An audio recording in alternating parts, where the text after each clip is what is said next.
প্রিয় দর্শক, আজ ৮ তারাবি ১১ নম্বর পারা, পুরো ১১ নম্বর পারা পড়া হবে।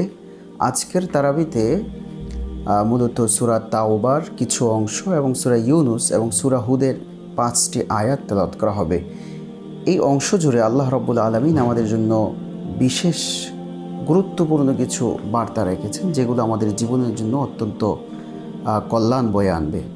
এর মধ্যে সর্বপ্রথম গুরুত্বপূর্ণ যে বার্তা মেসেজটি আমাদের জন্য রয়েছে আজকের তারাবিতে, সেটি হচ্ছে কখনো যদি মানুষের ভুল হয়ে যায় তো এক বাক্যে সেই ভুলটাকে স্বীকার করে নেওয়া, সেটাকে কোনোভাবে ঘুলিয়ে পেঁচিয়ে এটাকে জায়েজ করার দিকে না নেওয়া, বরং ভুল স্বীকার করে এবং ক্ষমা চাওয়া, মাফ চাওয়া, এটি হচ্ছে একজন মুমিন বান্দার জন্য অত্যন্ত গুরুত্বপূর্ণ একটি বার্তা আজকের তারাবি থেকে। এই মর্মে আজকের তারাবিতে বিশেষ একটি ঘটনার দিকে ইঙ্গিত করা হয়েছে। সেটি হচ্ছে তাবুক যুদ্ধে ৯ম হিজরিতে আল্লাহ রাসূল সাল্লাল্লাহু আলাইহি ওয়াসাল্লাম সবাইকে যখন যুদ্ধে যাওয়ার জন্য নির্দেশ দিয়েছেন, তখন কেউ কোনো বর্ণনা এসেছে প্রায় ১০ জন, আর কোনো বর্ণনা এসেছে ১৮ জন। ওনারা বিভিন্ন অলসতার কারণে অথবা অবহেলায় ওনারা সেখানে যাননি। যারা মাজুর ছিলেন, অক্ষম ছিলেন, তাদেরকে তো আল্লাহ রাসূল সাল্লাল্লাহু আলাইহি ওয়াসাল্লাম না যাওয়ার জন্য সুযোগ দিয়েছেন, কিন্তু তাদের শক্তি সামর্থ্য এবং যাওয়ার সব প্রস্তুত থাকা সত্ত্বেও ওনারা তাবুক যুদ্ধে অংশগ্রহণ করেননি। তো রাসূল সাল্লাল্লাহু আলাইহি ওয়াসাল্লাম যখন তাবুক যুদ্ধ শেষ করে উনি যখন মদিনায় ফিরে আসলেন, তখন অনেকেই তাওবা করেছেন, রাসূলুল্লাহ সাল্লাল্লাহু আলাইহি ওয়াসাল্লামের কাছে নিজেদের ভুল স্বীকার করেছেন। আবার কেউ ছলচাতুরি করে বিভিন্ন বাহানা তৈরি করেছেন। এর মধ্যে মুনাফিকরা সবার আগেই ছিল, তবে মুমিনদের মধ্যেও এই ধরনের কোনো মনের প্ররোচনায় পড়ে তারাও কারো যাওয়া হয়নি, এবং ওনারা পরবর্তীতে তাদের মাঝে কেউ আবার এই ধরনের ছলচাতুরি করে মিথ্যার আশ্রয় নিয়েছিলেন। ফলে রাসূলুল্লাহ সাল্লাল্লাহু আলাইহি ওয়াসাল্লাম তাদেরকে ক্ষমা করে দিয়েছেন। কিন্তু কয়েকজন সাহাবী ছিলেন, ওনারা নিজেদের যেই ত্রুটি রয়েছে, যে কারণে ওনারা যাননি, মূলত সেই সমস্ত সব কিছু অকপটে স্বীকার করেছেন, যেটা আমাদের নিজেদের অবহেলা এবং অলসতায় মূলত যাওয়া হয়নি। এজন্য এর মধ্যে কাব ইবনে মালিক রাদিয়াল্লাহু তাআলা আনহু, ওনার নাম সবার উপরে এসেছে, কারণ কাব ইবনে মালিক রাদিয়াল্লাহু তাআলা আনহুর সে সময় অনেক সামর্থ্য ছিল। ওনার যুদ্ধে যাওয়ার জন্য যে সমস্ত সরঞ্জাম দরকার সব কিছু ওনার প্রচুর পরিমাণে ছিল। উনি ভেবেছিলেন, আমার যেহেতু অনেক সব কিছুই প্রস্তুত আছে, তো মুসলমানরা যাক, আমি কিছুদিন পর যাব, অল্প সময়ের পর যাব, এই ধরনের একটা অলসতা চলে আসছিল।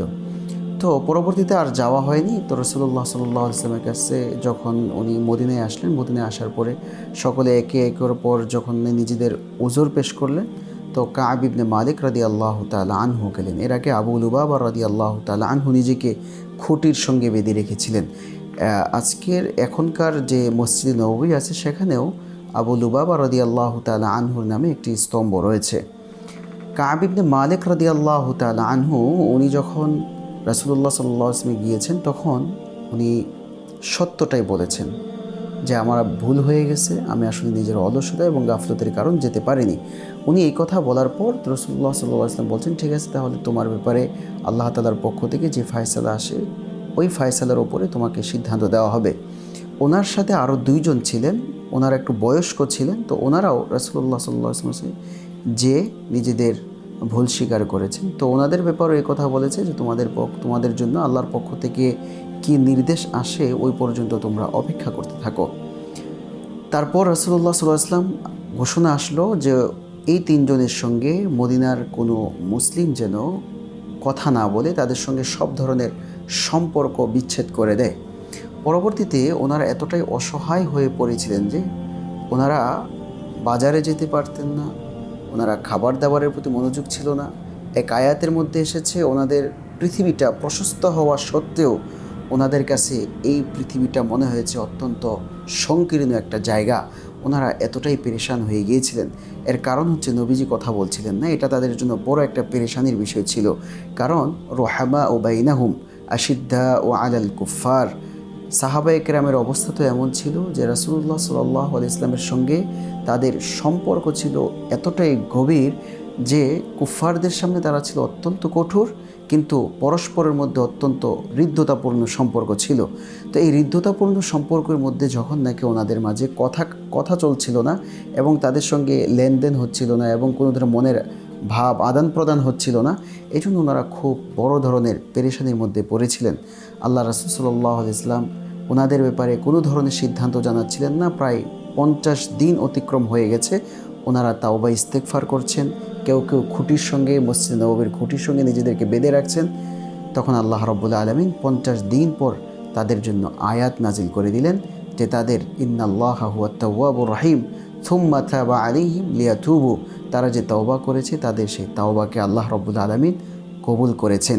এই আয়াত এবং এই ঘটনা আমাদের জন্য বড় একটি শিক্ষা, যে ভুল হওয়ার সঙ্গে সঙ্গে সেই ভুলটাই স্বীকার করা এবং ঘুরিয়ে পেঁচিয়ে এটাকে সত্য বানানোর চেষ্টা না করা।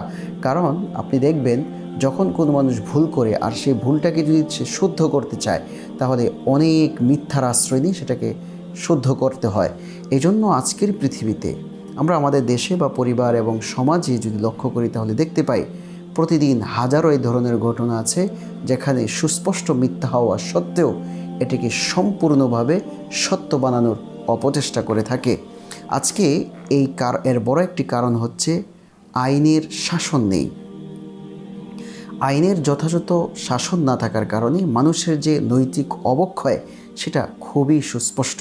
আজকে যদি আমরা লক্ষ্য করি, ইদানিং সময়ে একজন ছোট মেয়ে বাচ্চাকে তার বোনের জামাই এবং তার শ্বশুর মিলে তাকে এমনভাবে অত্যাচার করেছে, যার ফলে তার জীবন এখন সংকটাপন্ন। এই যে নৈতিক অবক্ষয়, এর মূল কারণ হচ্ছে আইনের শাসন নেই। আইনের শাসন যদি আজকে সুস্পষ্ট থাকতো, মানুষের অপরাধগুলো যদি দমনের জন্য একটা সুস্পষ্ট নীতিমালা কার্যকর থাকতো, তাহলে আজকের পৃথিবীতে এত অপরাধ ঘটতো না। আমাদের দেশে আমরা সেটা চাই যে আমাদের নৈতিক অবক্ষয়ের এই যে পরিবর্তনটা, সেটা যেন আমাদের নষ্ট না হয় এবং আমাদের নৈতিক অবক্ষয় যেন না হয় এবং আইনের শাসন যেন যথাযথভাবে প্রতিষ্ঠা হয়। তাহলে আশা করব আমাদের সমাজ সুন্দর হবে, পরিবার সুন্দর হবে এবং রাষ্ট্র সুশৃঙ্খলা ফিরে আসবে। এর পরবর্তীতে আজকের জন্য আমাদের বড় একটি শিক্ষা হচ্ছে সত্যবাদীদের সঙ্গে থাকা। যারা সত্য কথা বলেন, সৎ কথা বলেন, তাদের সঙ্গে থাকা। আল্লাহ রাব্বুল আলামিন বলেন, ইয়া আইয়ুহাল্লাযীনা আমানুত্তাকুল্লাহ ওয়া কুনু মা'আস সাদিকিন, হে ঈমানদারগণ, তোমরা সত্যবাদীদের সঙ্গে থাকো। যারা সৎ লোক, সততাকে পছন্দ করে, তাদের সঙ্গে বেশি বেশি সময় থাকো, তাদের সঙ্গে সময় দাও, তাদের সঙ্গে সফরে যাও, তাদের সঙ্গে লেনদেন করো, তাদের সঙ্গে মুআশারাত করো। অর্থাৎ সত্যবাদীদের সঙ্গে কেউ যদি থাকে, তাহলে আশা করা যায় তার জীবনেও একটা পরিবর্তন চলে আসবে। এরপরে আরেকটি নির্দেশ হচ্ছে, ইসলামের নাম ধারণ করে অথবা ইসলামের লেবাস পরে কেউ যদি ইসলামের ক্ষতি করতে চায়, তাহলে অবশ্যই তাকে জোরালোভাবে প্রতিহত করতে হবে। কারণ ইসলামের কাফেররা, অমুসলিমরা যতটা না ক্ষতি করেছে, তার চেয়ে বেশি ক্ষতি করেছে মুনাফিকরা, অর্থাৎ নামধারী মুসলমানরা। এই জন্য আমাদের সর্বদা সচেতন থাকতে হবে, কোনোভাবেই যেন ইসলামের লেবাস এবং ইসলামের পোশাক পরে, ইসলামের কথা বলে ইসলামের যেন কোনো ক্ষতি না করতে পারে। কারণ রাসূলুল্লাহ সাল্লাল্লাহু আলাইহি ওয়াসাল্লামের সময়ে মুনাফিকরা মসজিদে দিরার, অর্থাৎ ক্ষতিকারক মসজিদ, যার মাধ্যমে ষড়যন্ত্র করার প্রয়াস চালিয়েছিল এবং নবীজির মাধ্যমে তারা সেই মসজিদকে উদ্বোধন করানোর জন্য প্রস্তুতি নিয়েছিল। আল্লাহ তাআলা জানিয়ে দিয়েছেন, এই মসজিদ তাকওয়ার ওপর প্রতিষ্ঠিত হয়নি, বরং এই মসজিদ ষড়যন্ত্রের উপর প্রতিষ্ঠিত হয়েছে। সুতরাং এর থেকে আপনাকে বেঁচে থাকতে হবে। এই জন্য আমাদের উচিত ইসলামের নাম ধারণ করে, ইসলামের লেবাস পরে, ইসলামের ফিকির শেয়ার করে কেউ যদি ইসলামকে ক্ষতি করতে চায়, তাহলে তাদের সঙ্গ দেওয়া যাবে না, তাদের এই প্ররোচনায় কোনোভাবে পা বাড়ানো যাবে না এবং তাদের সুনির্দিষ্ট কী মিশন রয়েছে সেগুলো চিহ্নিত করে আমাদেরকে সমাজের মানুষকে বাঁচাতে হবে, নিজে বাঁচতে হবে এবং রাষ্ট্রকেও সেই জায়গা থেকে বাঁচাতে হবে। এরপর আজকের তারাবি থেকে গুরুত্বপূর্ণ একটি শিক্ষা হলো বিপদ কেটে যাওয়ার পর আল্লাহকে না ভোলা। কারণ পৃথিবীর মধ্যে এমন কিছু মানুষ আছে, তারা যখন বিপদে পড়ে তখন খুব খাঁটি মুমিন হিসাবে আল্লাহকে ডাকে, কিন্তু বিপদ কেটে যাওয়ার পর আর আল্লাহকে স্মরণ করে না। আল্লাহ রাব্বুল আলামিন সূরা ইউনূসের 22 এবং 23 নম্বর আয়াতে সেই চিত্র তুলে ধরেছেন যে দেখো, তোমরা যখন সাগরে ভ্রমণ করো, সাগরের পানি তোমাদের অনুকূলে চলতে থাকে, কিন্তু কিছুক্ষণ পর যখন নাকি একটা প্রবল বাতাস আসে, ঝড় আসে, তখন তার উল্টোমুখী হয়ে তোমাদেরকে বিপদের মধ্যে ফেলে দেয়। আর তোমরা তখন আল্লাহকে এতভাবে ডাকতে থাকো যে আল্লাহ রাব্বুল আলামিন তোমাদের কাছে সাহায্য পাঠান, তোমাদেরকে বিপদ মুক্ত করেন। কিন্তু সেই বিপদ কেটে যাওয়ার পর কিছুক্ষণ পর এতটাই তোমরা উৎফুল্ল আনন্দিত হও যে মনে হয় না কিছুক্ষণ আগে তোমাদের উপর এত বড় একটি বিপদ এসেছিল। এজন্য আজকের তারাবি থেকে গুরুত্বপূর্ণ শিক্ষা হলো বিপদ কেটে যাওয়ার পর আল্লাহকে না ভোলা।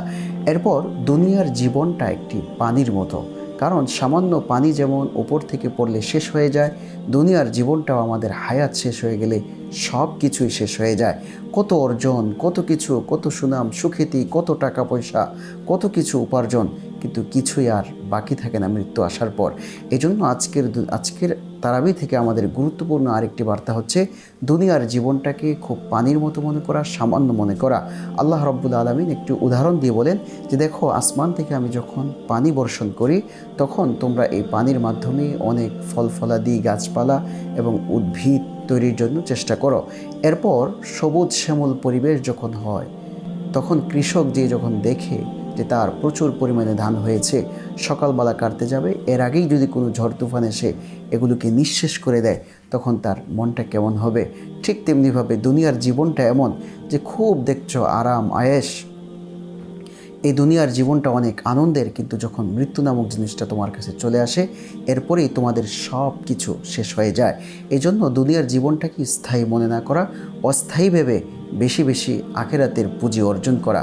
আজকের তারাবিতে আমাদের জন্য গুরুত্বপূর্ণ একটি দোয়া রয়েছে, সেটি হচ্ছে হাসবি আল্লাহ লা ইলাহা ইল্লাহু আলাইহি তাওয়াক্কালতু ওয়া হুয়া রাব্বুল আরশিল আযীম।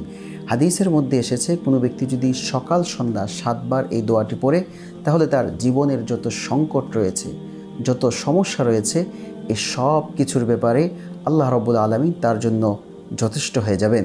এজন্য আমরা চেষ্টা করব সকাল সন্ধ্যা হাসবি আল্লাহ লা ইলাহা ইল্লাহু আলাইহি তাওয়াক্কালতু ওয়া হুয়া রাব্বুল আরশিল আযীম এই দোয়াটি পাঠ করার চেষ্টা করা।